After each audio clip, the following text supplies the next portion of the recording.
All right, let's go back to the phones at 617-830-4750. Let's talk to Enrique from Los Angeles. What's going on today? Hey David, how's it going, man? Good. How are you? Good, thanks. So again, thanks for doing. You're amazing. So Thank I you. wrote down a couple of things this time. Yeah. Number one, I think what Trump is doing at the border is totally on purpose, and it's a distraction. And I think this was just like a big plan.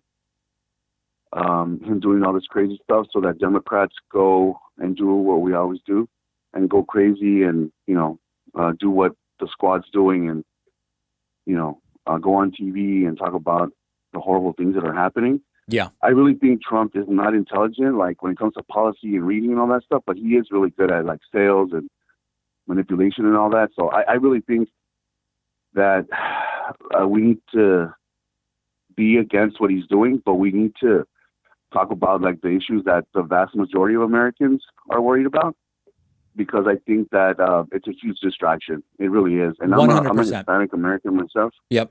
Yeah, it's a huge distraction, and words, and it's incredible. Number two, what else? I think that Well, let me talk about that. I mean, there's a lot this there, is Enrique, that I want to address. I think you're basically correct. okay. And what you pointed out that's really important is when we say something is a distraction by Trump, we don't mean that it doesn't matter, right? So as you're pointing out, what Right. Trump's doing at the border is disgusting. It's really affecting people's lives. It's affecting American lives. It's affecting the lives of people from other countries. It's disgusting and an absolute disaster.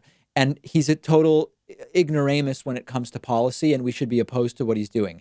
At the same time, we should make sure that our reactions don't give him a win by, number one, Yes. dividing the left in ways that are counterproductive. Number two, Right. getting his actual other scandals out of the news cycle. So as an example, over the weekend, when he said, the four congresswomen need to go back to their original countries, it made it so that there Yes. was no coverage over the weekend of the growing links between Trump and Jeffrey Epstein, who's been accused of serial child sex trafficking and all this other stuff. So you're Right. astutely pointing out, just because it's a distraction, which Trump is good at, doesn't mean that what he's doing doesn't require our opposition. It does, but we need to be thoughtful in how we oppose it. Yeah, and that's why I think like the top leadership, like Pelosi, she's skilled, and she's a master politician herself. That's why she doesn't go all crazy like AOC, and which I think what's going on is horrible. But I think that they should just say, look, this is a horrible issue, and we need to deal with it the way, like, just we need to set it to default. Like, this is America. We have standards. There are no human rights violations here, and we're going to deal with it that way. End of story. Yeah, But yes. don't make it You're like saying the we should say we should centerpiece. not allow human rights. You're not saying that there aren't any going on. You're saying they are going on and we should No, not we allow them, shouldn't allow period. it. Got it. Yeah, yeah, yeah. And that's it. But that's basic. We've already dealt with that. That's an old thing. America just doesn't do this. Right. And let's move on. Yep. Right. Number two, I think that what's happening with Trump, I think is really dangerous. I think it is very scary. And this is going to sound crazy, but when Obama got elected in '08, I was really worried because the way my mind works, really, I'm not kidding. Like I told me and my brother talk about politics all the time. And I said, you know what, this is bad.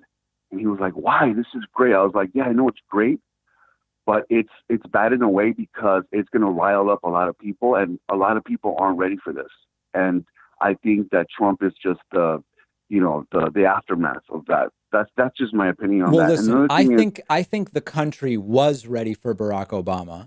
I think no matter when we had our first, right, half black president, there was going to be a group that was radicalized and activated by that. I think you're right that you're the right. timing when Donald Trump said, "Hey, I'm going to run for president," was unfortunate timing, but I think the country was ready for Yeah, Barack Obama. right, right. I mean, yeah. But it does just mean like I thought like it was going to cause some backlash against brown people. Right. It was very basic in my mind. I was like, this is going to hurt brown people, Yep. like and brown Americans in the end. And then another thing is, really quick, talking about like going back to the thing about town squares. I always wanted to say something about that. I really don't think that YouTube is like the town square. I know Joe Rogan was talking about like, yeah, like, freedom of speech. I really don't think it's that way on the internet, because when you have a town square meeting with citizens, Coca-Cola isn't advertising at that town square. Sure. You know what I mean? So Not when to you have mention, at a town advertisers, square meeting, you often do have to pre-submit your questions. Only a certain right? number of people get to talk. There's a limited amount of time. There's a limited number of seats. So, I mean, I think that you're right that using the town square analogy or town hall analogy, we can find ways in which there is certainly, it's certainly okay to allow a platform to have rules. I think my biggest concern now, and Enrique, I'm going to wrap after this because I got a few other people to talk to. My concern is that Sure. YouTube is not actually enforcing their own rules in a way that is fair. Mm. Not the fact that the fact that they have rules is not the problem. It's that they're enforcing them in a way that is very unfair. Hey, David, and one last thing. I think all progressives like you, Kavinsky, TYT, and all that, you guys should all unite and create one channel like Fox. And Yeah, I think no, that I would know be people really say that. powerful. There are some complexities about that, but it's an idea. Enrique, I appreciate the call. Great to hear from you again. Thanks for your time. All right, All take right, bye. care.